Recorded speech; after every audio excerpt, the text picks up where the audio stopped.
Block 7, the British Generation, Part 5, the Home Front, starting with the ABC-1 plan. The United States, on December the 11th, 1941, once it had officially gone to war with both Germany, Italy, and Japan, was faced with an unprecedented task that the United States would have to fight a vast two-front war. That it would have to go from the American homeland across the Atlantic Ocean east to fight in Europe, and it would have to go from the Pacific Ocean west to fight in Asia. It would have to move vast amounts of men, vast amounts of material, over vast distances, and go against two of the most powerful empires the world had ever seen, Nazi Germany and Imperial Japan. One of the first things that the United States decided, and it was known as the ABC-1 plan, was that the overall strategic plan would be to defeat Germany first. That Germany was seen as the bigger enemy. That once Germany was defeated, Japan would not be that difficult to finish off. Germany was the bigger of the fish to fry. Germany would be the first country that the United States would kind of focus on. That the United States would attack Germany and kind of play defense in the Pacific. Great Britain, of course, urged the United States on this path. Well, you know, Great Britain said, Germany first, Germany first, Germany first.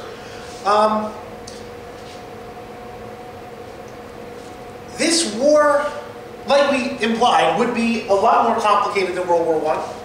It would be a lot longer than World War I. The United States economy had to be completely revamped in order to get it prepared to fight this vast two-front global conflict. And all of these things were going to take a lot of time. You had to create an army, feed it, clothe it, supply it, send it, fight it.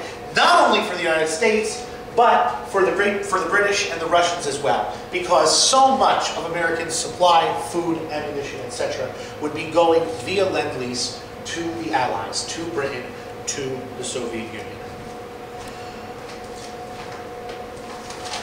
World War II is also different from World War I in the sense that World War II is not an idealistic crusade like World War I was.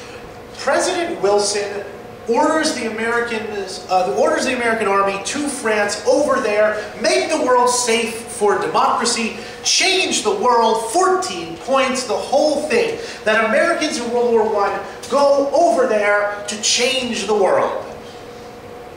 World War II is different. Most Americans see World War II as an unpleasant duty. Something that needs doing, but that's it. That the American soldiers and the American politicians that go off to fight World War II do not fight it for these grand idealistic reasons. It's a job to be done. There's nasty people out there. The nasty people have to be taken care of, and that's kind of the end of the story. Now, in terms of the average American soldier, the war was much more emotional against Japan.